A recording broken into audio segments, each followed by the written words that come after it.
Hello there, and welcome to Talking Comic-Con.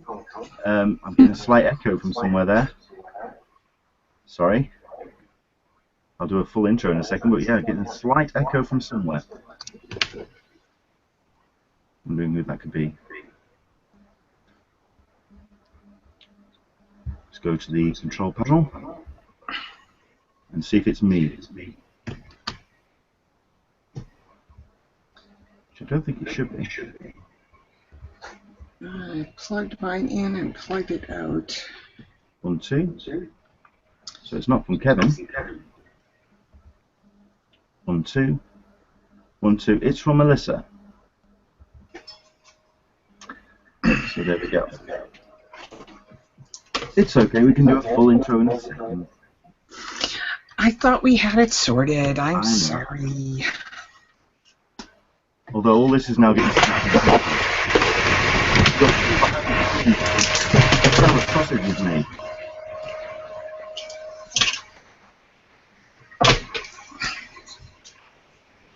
The good news, however, is that you're not going to be hearing Alyssa heavy breathing. Although maybe this is something that you want to let us know on the Q&A. Still getting an echo? Let's see. Not as much. So there we go. Right, let's do that again. Stop laughing, you. Okay. Alyssa. Welcome to Talking Comic-Con, a cup of tea with an Englishman in San Diego. I have my cup of tea. I absolutely can guarantee that probably my guests won't. Because, I mean, one of them, I think, is probably too busy to have a cup of tea. Because from what we've been talking before we got started, it just seems like he's just too busy for everything. We'll get round to that, don't worry. This is a live hangout where we talk San Diego Comic-Con and Comic-Cons and con culture in general, and also we talk about what's happening in the kind of entertainment world around conventions. We have got ourselves a Q&A section on the Google Plus Hangout. If you do want to jump in and ask any questions, what I'd really like from you is where you're watching from, because I want to definitely reinforce that this is Comic-Con International. It's all about worldwide cons. And also something that came out of a Twitter conversation that I had earlier on today. Let's find out, a full month after Comic-Con 2015, what has been your favorite piece of swag that you have pulled from the con this year? So if you want to tweet that to me, cup of tea SDCC, or you can tweet me at Englishman SDCC.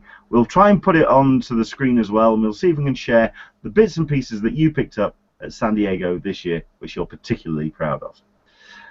It is the 9th of August 2015. It's 346 days to San Diego Comic-Con 2016, just over 49 weeks to go. And like I say, you can interact on the Q&A, and you can also tweet us using the hashtag #CupOTSDCC. We have got ourselves two great guests today. My usual partner in crime, which is Alyssa Franks. Hello, Alyssa. How are you? Hi, big test to see if it's working. Are you getting any echoes? It's so much better. There we go. It's good to have you here. I know that there's been some big changes in the Friends of CC forum, which we'll kind of cover in depth a little bit later, but how are you coping at the moment? I'm doing well. I'm actually really enjoying the technical aspects of it. It's, you know, we're starting to get into the coding of it, and that's fun. Going through all of the little menus, I find that a little frustrating, learning a new system, WordPress. We're installing WordPress on the front page, and but it's fun. We're doing well. You're getting there. We're getting Excellent. There. Excellent. And we have a fresh face to the Hangouts, someone who's not been on before, and someone I've been really looking forward to speaking to, which is now I want to get your surname right. This is where, because you know, being a good host and everything, is it Kevin Bachelder? I get so many pronunciations that I'm very comfortable with each of them. Bachelder is No, very acceptable, as is Bachelder, so I'm good. Okay. You did better than most, Leonard. I'll give you credit. Fair enough. Well, I went for the Dutch and the Dutch pronunciation. That's where I went. So I wasn't too sure, but okay. Thank you very much indeed for joining us. Kevin's going to be talking to us specifically about Dragon Con, which is going to be happening next month. So if there's any questions that you have about Dragon Con, do let us know. Jump in on the Q&A if there's anything that you want to ask Kevin, because as we will find out, he's a busy boy at that particular event. So very much looking forward to that. Great to see people jumping in on the Q&A already. Hello, Neil Williamson. Hello, Jim Watari. Hello, Janine Lecaro. Hello, Michael P. Hello, Rick G. Hello, everybody. Thank you very much indeed for joining us. Do spread the word and let us know that we're on. Let everyone know that we're on air, and jump in and join us this afternoon. So, what we're going to do is talk in a little bit about the preparations for 2016 San Diego Comic-Con, because we have had the email and the announcement on the CCI website regarding that you now have to verify your badge for the pre-registration. If you were an attendee in 2015, it's already starting. It is going to happen after the end of this month. All of this we'll talk about in a bit. But tell you what, let's jump straight in to talking to Kevin. So, first things first, I suppose, to introduce yourself. Who are you, and in terms of attending cons, what's your history? What have you done in the past? Oh, sure. I've been attending Dragon Con, as an example, since 2005. That's been my con of choice. I've done a few others. The new one out in Indianapolis, Indie Pop Con, I was a guest at recently this summer, and a couple of local cons. I was hoping to meet up with Alyssa at Boston last weekend, but the universe didn't align for us there. But so I do some of the local conventions here in this area. But as far as bigger ones, I haven't had a chance to get to San Diego yet, although it's certainly on my bucket list. But as far as interacting at cons, I kind of put all my efforts and focus on Dragon Con each year, certainly the last 10+ years. So a lifelong science fiction and fantasy fan. I do several audio podcasts about genre TV shows and movies, so that's my way of getting involved with the fandom. Fantastic. I mean, I don't know a great deal about Dragon Con. What is the focus, and what kind of guests do they get there? Dragon Con is a fan-run, fan-focused convention. It's almost entirely volunteers. I think close to 2,000 of them that help to run them, between people who run the programming tracks and security and everything else. It's, I think, in its 28th or 29th year at this point. It's held in Atlanta, Georgia, here in the U.S. over Labor Day weekend every year from Friday through Monday. I think estimates this year will be at around approximately 65,000 attendees. Celebrities, if you will, or the guests as they're referred to, you know, from film and TV and authors, they normally have around 400 every year. But the focus really is the fans. A good part of the programming, with 35+ programming tracks, is on fan discussion panels, TV shows, movies, science, podcasting, writing, you name it, anime. It's a total immersion of interacting with other fans, as well as the traditional celebrity Q&A panels. For those who may not have been or haven't looked closely at it, from what I've been told and from the friends, folks like Jim, who's in the chat, who've been there, very much San Diego is seen as the preview of what's coming soon, what the studios are going to give us information about, whereas Dragon Con is a little more focused on what are the fans talking about, what are we passionate about, which may either be new things, a la the upcoming Star Wars movie, or TV shows that have been on for years that we're just passionate about and want to get into. Cool. So what's kind of the lead-up time in preparation for Dragon Con? Is it something that people can kind of jump into, say the week or the month before, or is it starting a little bit like con culture in general to require a bit more preparation? Yeah, I think that way it's very much like San Diego as far as the advanced prep. For example, Dragon Con isn't held at a convention center. It's actually held at 5 hotels, 5 official hotels in downtown Atlanta. the programming takes place at that are all within a block or so of each other. And, for example, rooms at those official hotels usually open up for the next year about 11 months ahead and sell out, much like San Diego stuff, in mere minutes. So if you're someone who's thinking of going and you want to be in the epicenter of things as far as your hotel, you're going to have to plan about a year in advance. There are plenty of other naturally overflow hotels and such, but that's going to be your biggest challenge in advance for Dragon Con. The actual ticket, if you will, or badge, or as it's called, the membership in the Dragon Con world, you can walk up and get that day of. They don't cap memberships, at least they haven't yet, although there has been discussion of it. So the ticket to get in isn't the issue. It's usually the hotel space and that kind of plan, that and the schedule. That was what I had noticed about Dragon Con, was that when I had thought about going a number of years ago, the only hotels that I was able to get were far, like a mile or two away, and it didn't seem like there was any central location. So I got confused. Now, granted, this was before I really understood cons and hadn't been to San Diego at that point. But so, how do you find out when the hotels are going on sale? What happens, again, being the Dragon Con official website, dragoncon.org, is wonderful, but as you folks know very well, it's usually the fan community that does the best job of helping other fans. Yes. So the information isn't so much centralized as if you're new and you want to say, where's the one place to go? Well, I can't really tell you one place, but there are several good ones to be keeping an eye on. And that's also where the last few years I've gotten very involved after going to con for many years and realizing there are many folks just like you, Alyssa, that have an interest but feel this overwhelm of where do I go first. I started a group called the Dragon Con Newbies. As a Facebook discussion group with a few friends that I knew were asking questions about going, so I said, let's create a group so I can answer your questions once instead of 5 times. This sounds awfully familiar. Very familiar there? So I created that group, and now, I think 3 or 4 years later, we're up to about 1,700 members. And it's folks who are experienced like myself and folks who are brand new every year who come in and ask where to start. So it's some great fan sharing. And the last 2 or 3 years now, the con recognizes what we're doing and realizes it's helping out. And they're actually now supporting us by giving us room space and adding our events to the official schedule. We do walking tours on Thursday before con starts, since it is 5 hotels to get the layout. And then we do open Q&A panels, on Thursday afternoon, and then first thing Friday when the con starts to answer questions to get folks started. So we do have a website at dragonconnewbies.org where we'll list a lot of the more popular forums or videos or audio podcasts to try to help folks get acclimated. Well, I mean, that sounds very much like what Alyssa did with the Friends of CC in creating this community around a convention.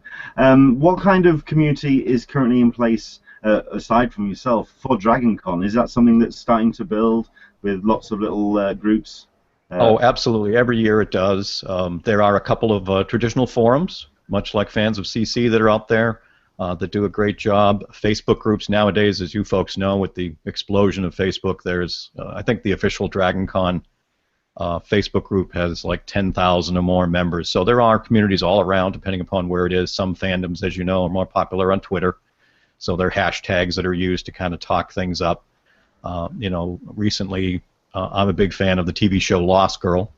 And this year at Con, we've got a pretty special situation where we have almost the entire main cast. We have 6 cast members coming as the show goes into its last half of its final season. So for the fans, once they announced the lead for that show, Anna Silk, is coming a couple of weeks ago, my Twitter feed blew up with people going, oh my God, now I have to go. I only have 3 weeks. What am I going to do? So it's been nice having some infrastructure to be able to point them to. We just did a similar event like this, a hangout yesterday with some of the folks at the Drinks at the Doll podcast, which is a Lost Girl podcast, offering our advice, having attended the last few years, to help the fans in that community get an idea of, what happens with Q&As, how do you do autographs, photo ops.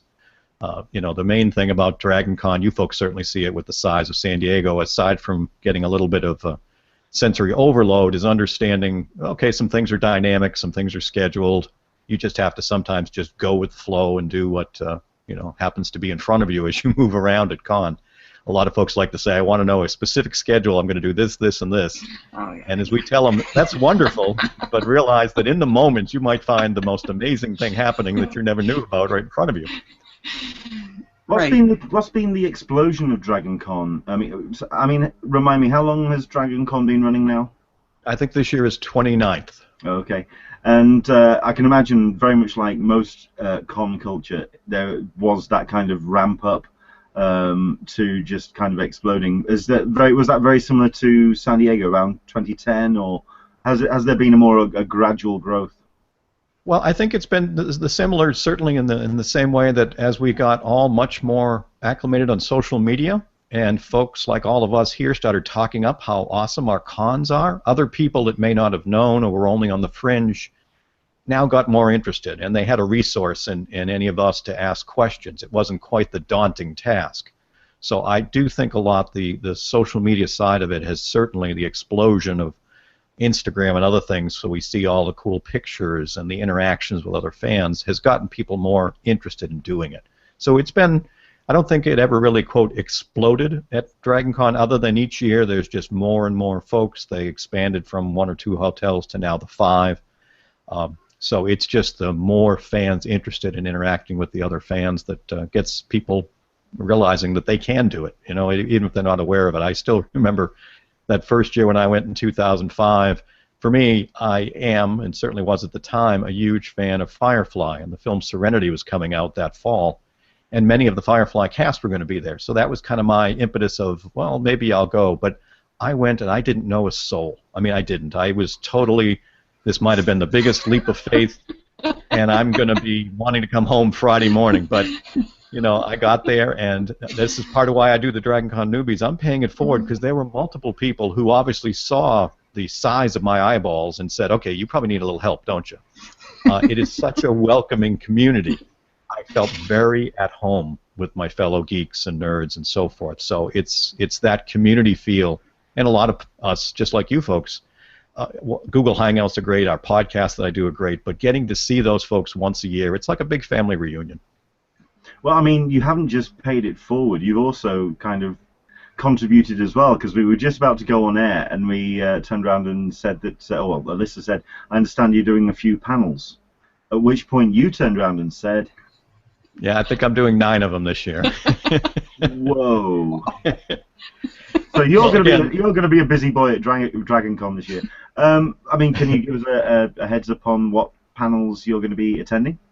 Sure. I mean, a good part, as I said earlier, with Dragon Con, along with the great celebrity panels, is the fan interactions discussing these topics. So I reach out and get to know many of the track directors, and when they start forming schedules on topics about TV shows or movies, I will certainly, if I have an interest, since I cover a lot of that on my podcast, offer to help. So I'll be on panels covering TV shows such as Lost Girl, iZombie, The Librarians, Arrow, The 100, and several more. Some in the Whedonverse, covering several Whedon shows. We'll do things like that, as well as some of those newbie events too. So there'll be several spots. I also now, for the last few years, have co-hosted a movie screening. We do something called the Sci-Fi Drive-In Theater Heckle-Along. Nice.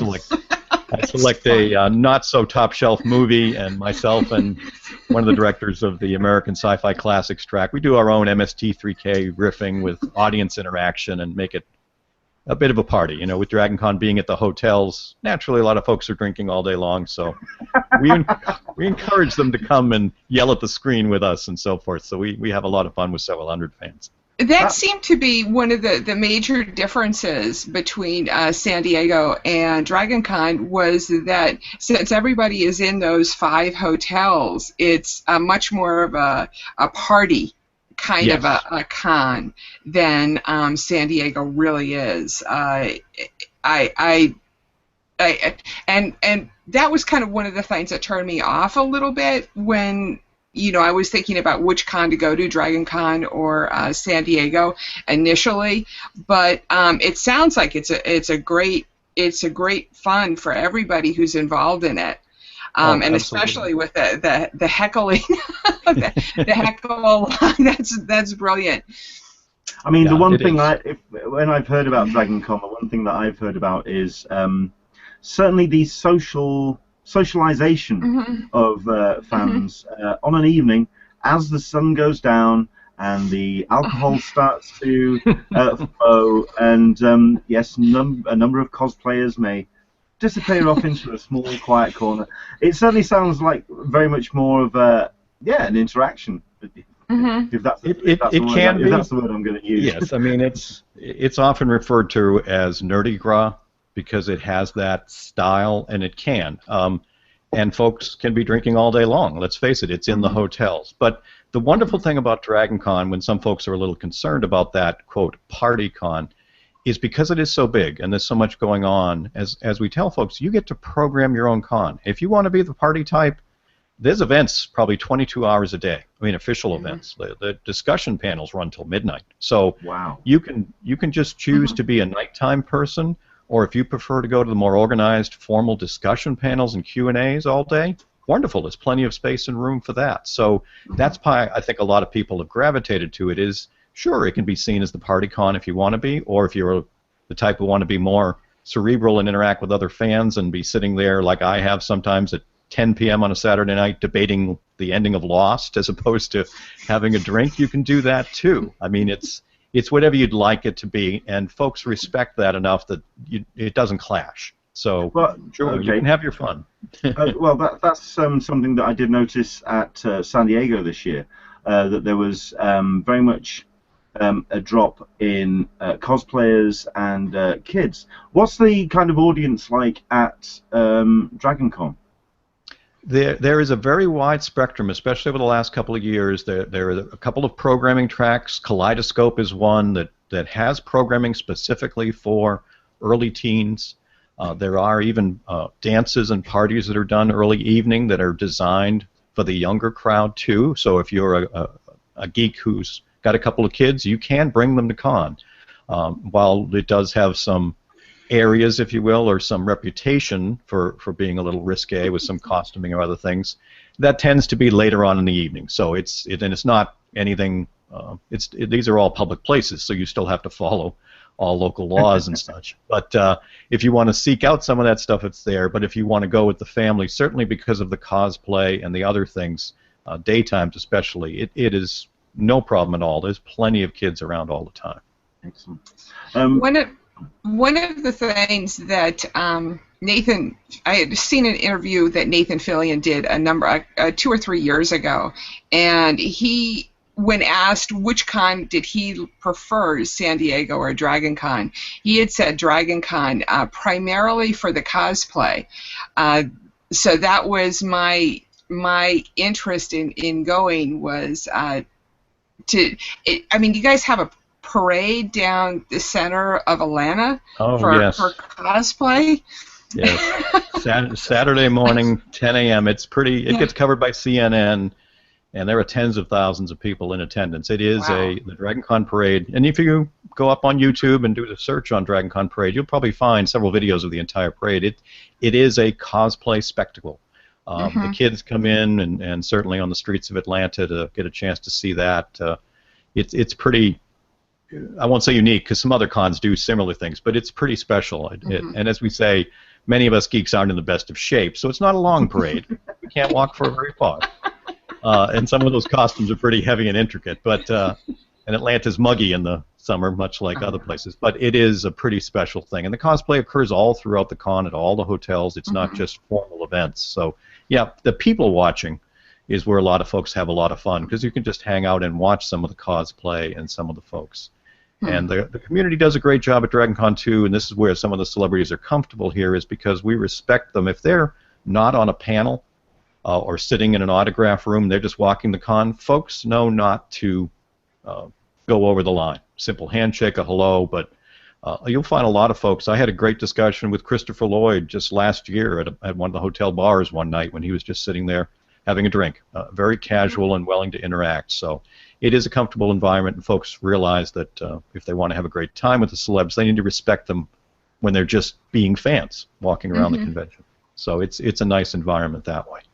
But it's just I hate to, sometimes some folks will have me on, or I'll talk in places, and they want you to compare Comic-Con San Diego to Dragon Con, which one's better. And it's not a fair discussion, because they're different things. at the core, it's all of us geeks getting a chance to really have a great time. But they're presenting different information, so you can get great things out of both. It maybe depends on where your personality is at and what you're looking for. It does sound like a totally different vibe. I mean, I'm taking one or two questions from the Q&A. Carol Hansen met Garrett Wang, and he said that Dragon Con was his favourite for the non-stop parties and everyone all in the same area. We've got Erin Lynn, who's turned around and said that I think it's going to do Dragon Con next year. Janine Lecaro, Dragon Con is on the bucket list for me. Indeed, we've got a couple of people watching. Tara Lynn, who I think you probably know, Kevin from the Geekery. She's going to be on an Arrow panel and a Game of Thrones panel this year, so you probably know Tara well. I think a lot of people are getting more interested in finding out about Dragon Con. I want to return back to the community again and find out, say, best places for people to go. For example, Michael P. has put up onto the Q&A, where can we go to for Dragon Con hotel information? For example, where would be kind of like the best first starting point if you are wanting to get into Dragon Con? Where would be the first port of call? Well, obviously the official website is a great starting point, and that's going to be dragoncon.org. They will list there the official hotels as well as overflow ones with links and phone numbers, so there will be information there. At this point, obviously, it's focused on the upcoming con, and almost all of them are going to show as being sold out. But certainly once you get past this year's event in early September, that would be a place to keep an eye on some things. I'd also highly recommend, number one, the community we created, dragonconnewbies.org, because if you go there, there'll be links to things like our Facebook group, other resources that are out there, including there's a couple of very good hotel-related Facebook pages and groups for fans discussing where they're able to find rooms as well as postings of things. So again, that's a starting point, and then you can start to drill down, because the official Dragon Con Facebook group as well, with over 10,000 members, obviously is a great resource to get information there. So things do tend to, for the most part, I'd say the Facebook is a great resource. Other than that, there are a couple of very good Dragon Con forums, much like the CCI one, and that link is also at dragonconnewbies.org as well. Okay. Angela, I'm putting Kevin's website, dragonconnewbies.org, up on the Q&A for people. Brilliant. We've got, like I say, a couple more questions. This is from Janine Lecaro. Since hotels are so popular, do the hotels charge premium rates? Well, let's face it, we're in a downtown big city. They're not going to miss an opportunity to make some money. The official hotels do a good job at having a very good con rate. For example, the 5 official hotels are very high, Hilton, Hyatt, those type Marriott, that, you know, the regular room rate, even off season, might be $400 a night, but the con rate will be just over $200. Other nearby satellite hotels, I don't think they really gouge, but they certainly aren't offering many discounts because they know with 65,000 people coming in town. But I know many people are able to get rooms for $100 or $150 a night. There is an excellent public transit system in Atlanta. It's called the MARTA, M-A-R-T-A. A lot of folks look for a hotel that's close to one of those stops because there is a stop right at the center of all those hotels. So that's not difficult. Many people will stay in the outer lying areas to get a lower rate on a hotel and use public transit. It does run till midnight, so unless you're a real late night partier, it'll cover you pretty well for getting in and out of the city. So it's not like you have to be staying at one of the official hotels to still have a wonderful time. A lot of folks will use some of those other options, and that's part of the community talking about what's of interest to you, what your comfort level is on the hotel and staying. And naturally, a lot of folks are going to room up with several other people to save money. I'm sure much like San Diego, if you're like any of us, I mean, I leave my room by 9 in the morning and I just walk in the door past midnight and fall into bed. I barely spend any time in the hotel room, so it doesn't need to have much more than a bed and a bathroom for me to be covered at con. So sharing a room with other folks certainly is a great way to keep your costs down. Excellent. Corgi Commander is asking, are badges and hotels as difficult to obtain for Dragon Con as it is for San Diego? No, the actual badges are not. It's referred to as a membership in the Dragon Con world, but you can walk up and buy one of those even day of con. to get in. It's probably, I think, a 4-day membership, as it's called, for the entire con right now might cost you ballpark $130, $140.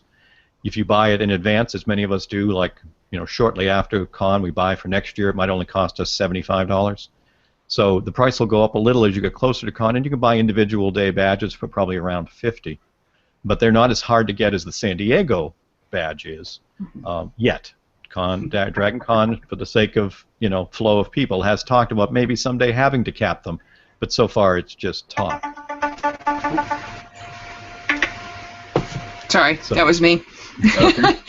So it really does end up being the hotels that are the tricky one. If you want to get one of the downtown hotels right in there, it's surprising that there's 65,000 people. Is that the estimated attendance?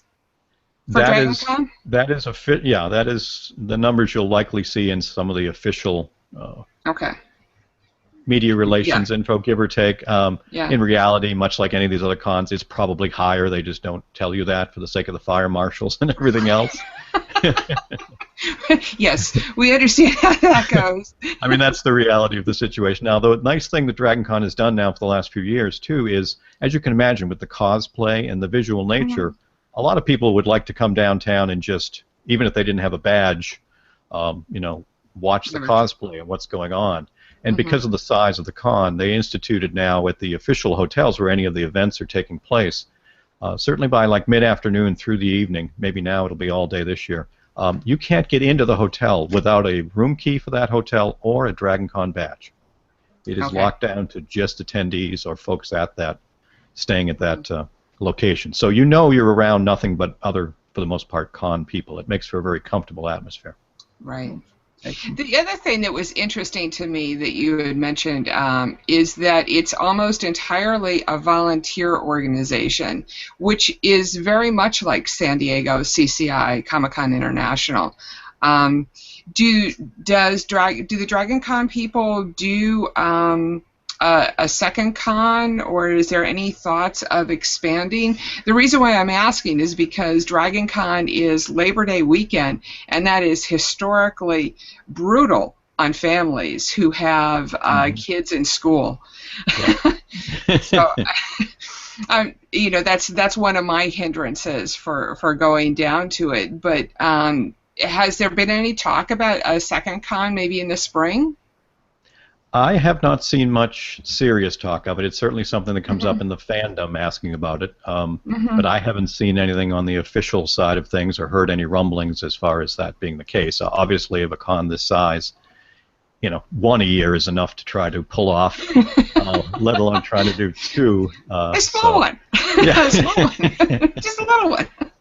But it's history now. It hasn't always been on Labor Day weekend, but certainly at least the last 15 years plus that I'm aware of, it has been. So, folks, it does have its issues with the timing of schools and so forth for the parents, no doubt about that. It's, but I'm not hearing anything as far as rumblings yet about any date changes or anything like that. Yeah. So on your website, and this is the first time I've looked at the DragonCon newbies.org website. I'm looking through it, and you do have a forum on your website also that I haven't clicked through to. Is it fairly active? Can you go there and ask questions about when the hotels are going opening up? What I would recommend at the DragonConNewbies.org site, in the list of suggestions, there is another forum actually that is better than the one on our personal website there. Okay. Because it is completely con-focused. I believe it's DragonConForums.org or .com, I'm not sure. The link is there. That one is totally con-focused. The best resource, if you are on Facebook, is by far the Facebook groups. They are the most popular. They have the most people, and there's also a couple of those excellent room-related either groups or pages that when they find openings once the official hotels have sold out, or if the official hotels sometimes will open another small room block, you can imagine how quickly those get posted and how quickly those get taken.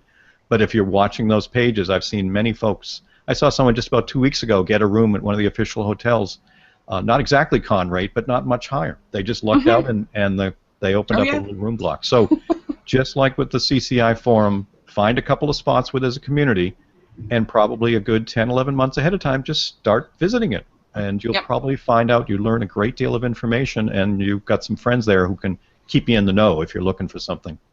I have been, and Kevin and I have been, just for everybody else that's watching, have been interested in growing an area for Dragon Con for the San Diego community, the CCI community. So I am interested in doing something so that people who know each other can hook up with, meet up with roommates and hotels and the like.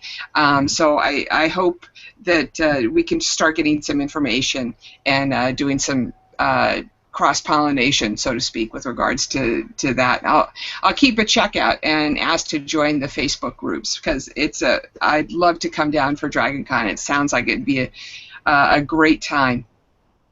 Oh, absolutely. Yeah, it'd be nice to see some more cross-pollination of the groups there. And I'd be glad we're going to try and get you into San Diego, and I'd love to be there. Absolutely, heartily welcome, and into the Friends of CC group, and try and get you hooked up with a badge group so you can get tickets, badges to the con. Oh, it definitely would be a lot of fun. It's simply been a budget thing for me at this point, but not a desire, I'll tell you that, because it's a lot of great stuff every year. I sit on my, and it's wonderful now as someone who can't attend, though, with all of the videos that get released and the feedback from folks like yourselves. It's neat to be able to live it through your eyes and the folks who are there. So that's, it's nice. It also makes it even more desirable to be there, but it's a nice double-edged sword. Talking about the community, I mean, what's the kind of thing that's being talked about at the moment? What's the big hot topics that people are getting into? Well, at this point in the newbie side of things, naturally we get the folks who are those, I just found out my favorite celebrity is going to be there. I want to try to make it. Can I do it? So at this point, we try to steer them towards some hotel resources, share some info. Yesterday we did another live Google Hangout, as I mentioned, for the Lost Girl community, because folks had questions. Will there be cast Q&As? Do I have to get a separate ticket? Where are they going to be? How far in advance can I do the lines? I've heard about the San Diego situation where sometimes you have to wait hours. And Dragon Con's a little different. They clear their rooms, so you can't room sit. You're going to have to line up differently, and they try to limit the lines, but you still have to get in them. So we're just trying to give the background on how you can learn the basics. As you know, many people are coming just for celebrities, so their questions are about photo ops. Some folks are coming for the parties, so how do I find out about the great parties? And, where are the ones that don't get published? And information like that, and the others are just, I'm coming with a family, or I have a 15-year-old. Will there be events for them and things like that? So very honestly, it just tends to be all over the board, just showing the fact that the community has become very diverse in terms of what they're getting out of the convention. Cool. Well, obviously, I'd like to try and point some people towards that Hangout so people can watch that back and get that information, or certainly get involved in the community in that way as well. What's the channel that you currently broadcast under? That event that we did yesterday was actually part of the Drinks at the Doll podcast. If you go to their website at drinksatthedoll.com/live, they have a page that lists when they do some live hangouts, and the one that we did yesterday will be right there on that page up on YouTube, much like this one, to be able to watch. That was about half general con tips, much like we're talking about today, and about half specific to when the Lost Girl cast panels will be and fan panels and things like that. So if folks are just looking for general con info, at least half that show is probably going to be something that'll help them out, talking about memberships and hotels and con culture and things like that. Excellent. Did you say Drinks of the Doll? Drinks at the Doll.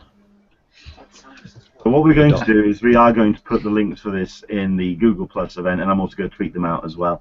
So if you do want to watch that Hangout and jump in on the community, you're more than welcome to do so. Is there any last things that you'd like to talk about Dragon Con in terms of what you're excited about this year? Oh, well, that could be his own hour show, very honestly, as you can imagine. I'm a fan of many shows, and so I love the involvement, as I mentioned, with all the panels I love to do. But it's also seeing the friends, many of which I only see once a year. That's the thing I'm probably most looking forward to. Certainly, being a big fan of the TV show Lost Girl, as I mentioned, with such a highly unusual situation with so many cast members, I'm very excited to go to those Q&As and get to meet some of those folks and some autographs. But also a big fan of the TV show Arrow and do a podcast on that. Stephen Amell is scheduled to be there, so many Arrow events too. So it's really the great thing. They tell you if you're a fan of Dragon Con, you don't want to come to the convention just to see one or two guests because situations can change. These are not corporately sponsored, so sometimes guests do have to cancel last minute if they have shooting schedule changes. But you come for many things. So my excitement tends to be across the board. Excellent. I quite like a couple of the comments that are coming through on the Q&A as well. We talked about Garrett Wang that someone had bumped into at Con. He's actually the Star Trek track director at Dragon Con, which is absolutely awesome. If you don't know who Garrett Wang is, he was a cast member on Voyager who played Kim on that particular show, and I think that's cool that a cast member gives back in that way to program for Dragon Con. And also we've got a couple of the comments as well. This is from Angela Copley. On Facebook there's a Dragon Con Hotel Connection page. You can get some notifications from when hotels open. They do great availability updates on a regular basis. We'll try and get that link as well, and we'll put that in that's the next, and I would give a big thumbs up to that page. That's one of the ones I would recommend. It sounds like there's a whole host of really good pages that kind of form a network around the various elements. I think that's fantastic. Excellent. Okay, any last minute questions, Alyssa? No, I'm busily getting the link up, trying to get the link up. Had a little bit of problem with misspelling, and it's I probably should have sent them to you in advance. No worries. Well, it's DAL, as opposed to So anyway, there you go. I am getting it. It will come momentarily. Okay. Right. Thank you very much indeed for joining us, Kevin. It's been a pleasure talking to you. Oh, my pleasure. So when exactly does it take place again this year? It'll be Labor Day weekend, so this year that'll be September the 4th, Friday the 4th through Monday the 7th. Excellent. Thank you very much indeed for joining us. Excellent. You're more than welcome to stick around for what we're going to talk about next, and jump in. Like you say, you've not been to San Diego, so if anything, this may be a couple of things that we can talk about in terms of people that are going to Comic-Con this year, next year. Certainly, the big announcement that took place this week was the announcement on the TALKIN blog regarding pre-reg. If I can just pull that up onto the screen as well, and we'll talk it through. This was regarding the badge number required for the 2016 attendee. Now, all of this is not exactly news. We knew this was kind of going to be coming. That you do have to have your badge with your a number that's printed at the bottom, and that will unlock the attendee pre-registration for you. At some point soon, it does say that you are going to receive an important email with how to validate your badge online. Now, obviously, all of this was done because we have now got the opening of the badge validation right there. So if you are wanting to return to Comic-Con for 2016 and you were an attendee in 2015, make sure you validate your badge. It's right there at the bottom of the screen. At the bottom of your badge. It's a number which you put into your member ID account, and you select the registration info and follow the instructions to complete the validation process. However, I'm trying to find the announcement. There it is.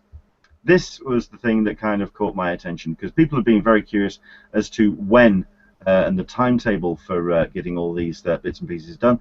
The validation for the badge needs to happen ASAP before September the 15th, 2015, and likewise with the child's badge if they are going to be eligible for attendee pre-registration. However, this was the big piece of information, that the attendee registration will take place after October the 31st.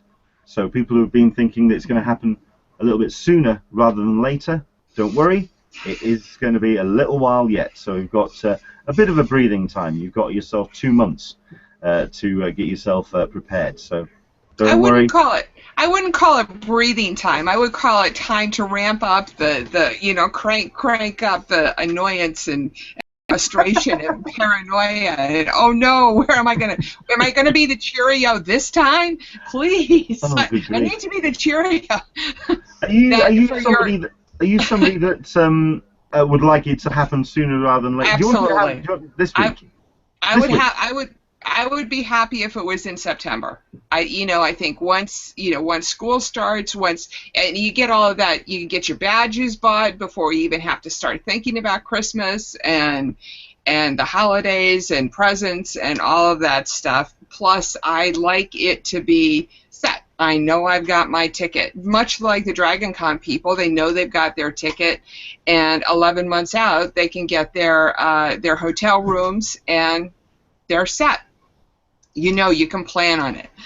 So I was not thrilled with that bit of information. Well, thank you for letting me ramble. Oh, well, not a problem at all. It's my job here to ramp you up and get you all wound up.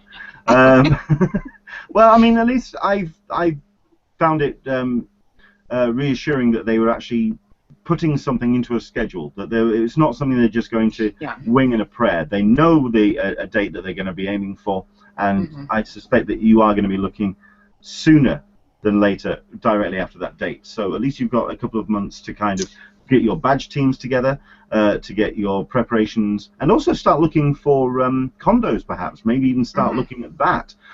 We were talking very briefly about that last week.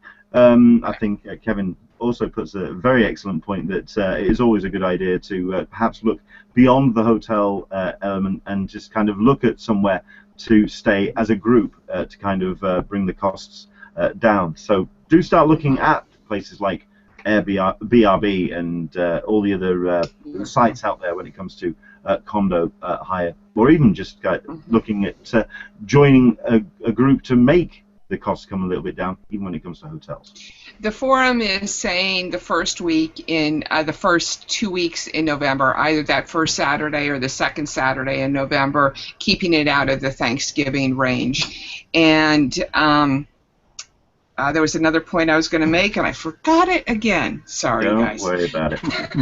Well, something that also got announced this week as well to kind of keep the flow going, because I did have a couple of interactions this week saying that all these weekly hangouts that we do kind of makes us wish that it was Comic-Con again. Well, if you are in San Diego, don't forget you've got 3 weeks so you can go to the Art of Comic-Con exhibit that is taking place at the San Diego Central Library. If you've not been to it yet, if you're in the area, if you're in the SoCal area, if you can go, I am going to put a post up on an Englishman-in-San-Diego.com tomorrow with my pictures, because I was staying with some friends a little bit further out of town on the Wednesday after Comic-Con, and I took the bus in deliberately to see the exhibit. It took me about an hour and a half, 2 hours to get there on the bus, and it was worth every second. It is an absolutely stunning exhibit. Some great, I mean, it's only in one room, and it kind of feels that you could get around it in about 5 minutes, but when you get into it and have a look at the things on display, I really would recommend going. It's running. It's open Tuesday, Wednesday, and Friday from 12 till 5, Thursday 2 while 7, and Saturday and Sunday 12 till 4, and it is open until August the 30th, so 3 weeks. So if you can go, do go. If you are a little bit further afield, if you are indeed over in the West Coast, like I say, I'm going to go and put a post on tomorrow with a load of pictures which I took, including one of that massive diorama of the filling one wall, which just looks absolutely incredible. It's a shame that the picture won't exactly give you that full view, but certainly you'll get a taste of what you could see at the exhibit firsthand. Did you manage to remember what you were going to say? Yes, 2 things. Well, first off, just in terms of the Kevin, and anybody else who is newer to the San Diego, we expect the Gen Reg to be the first couple of weeks in January. That's historically when it's been. So go to the forum and join a badge buying group. I certainly would help you through that, Kevin. And what is, for the newbie, what is a badge buying group? Oh boy. Do you want to do this one? What it is since there is a lottery, when you get to the buying time, you are lumped into a lottery, and as CCI has described it, a spoon comes in and pulls out a Cheerio, and if you're lucky to be that Cheerio, you get to buy your badge. You get to buy 3 badges. And what we found is that if a person is in a group of about 30 people, 20 to 30 to 40 people, whatever the leaders can coordinate, that magnifies your possibility of eventually getting a badge, because everybody can buy 3. So if you go in, you buy for yourself and 2 other people, or your buddy buys for himself and 1 extra person. So it just increases your odds. The other thing that the badge buying group does is cement and build friendships with groups. So like you and like myself, when we went to our first major con, we were there with the big saucer eyes you had mentioned earlier. It gives you that group of 30 people that you can say, hey, let's get together. Do you want to go see this panel? You know, let's be newbies together. With it. So that is in a nutshell what the badge buying groups do. The second thing that I had wanted to mention, or did you have any questions? No, that's good. That's what I was looking for. I've heard the term, but didn't know what it meant yet. Yeah, absolutely. And I think the forum has got about 5 or 6 at this point. The other thing that I wanted to mention is this next weekend is D23, and yeah. I am hoping. That was going to be the next thing I was going to bring up. You did. Oh, I'm sorry. No, I read your mind. No, you preempted me. You're absolutely right. So it all kicks off this Friday. It is, of course, the convention which did kind of get a lot of pressure under San Diego Comic-Con purely because of the attendee for Star Wars, which thankfully it did pan out. But it's time to find out exactly what Disney are going to bring to the table. If you don't know what D23 is, D23 is the fan convention that's put together by Disney for its own properties. So you have Marvel, you have Lucasfilm, you have all the Disney properties as well. It is very Disney friendly. In other words, it does cover stuff such as Pixar, and it's very much about the archive of Disney properties. But of course, Lucasfilm and Marvel are now part of the family, so they are very much covered. And it is it's turned into a huge event. It's something that we are going to hopefully have somebody do a remote report from next week. Fingers crossed. I've got 1 or 2 people I'm speaking to, in much the same way that when Alyssa did her heavy breathing at Boston last week. Hopefully we will have somebody not doing so much of a heavy breathing session at Disney, because that would just be slightly wrong. But hopefully we'll have somebody who's going to join us live to kind of give us a flavour and a taste, because it's another con that I don't know about, and I really would like to certainly see what D23 is all about. 1 or 2 people, or one person has said that they would do put up some video, and that we can at least link to with regards, and take some pictures, so at least we can get some idea of a flavor for it. I wish I could go. I would love to go to that. I am.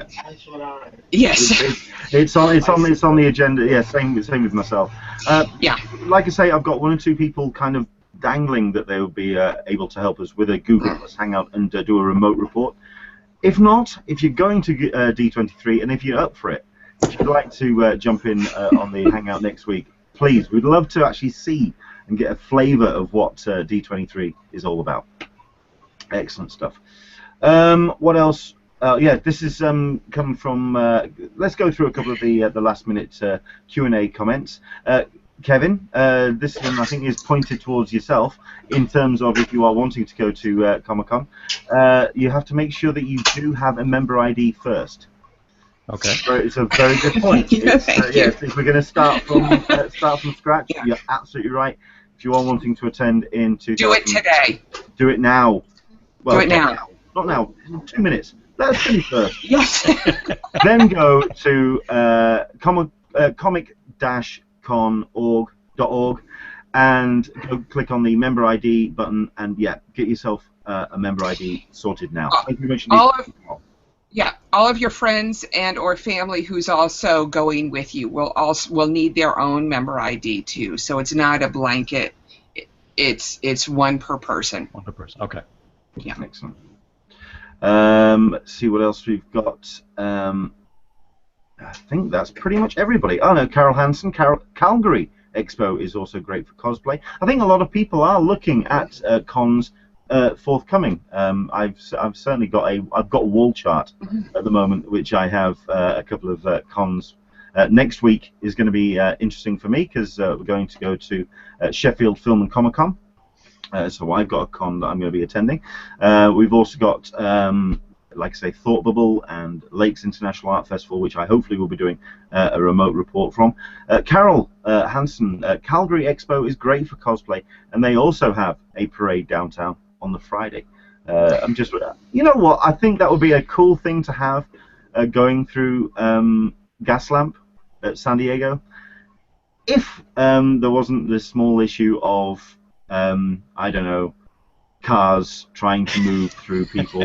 That's a whole other subject, and I'm certain that people will know what I'm on about when we're talking about it. Okay, let's back away from that. Okay. What else we got?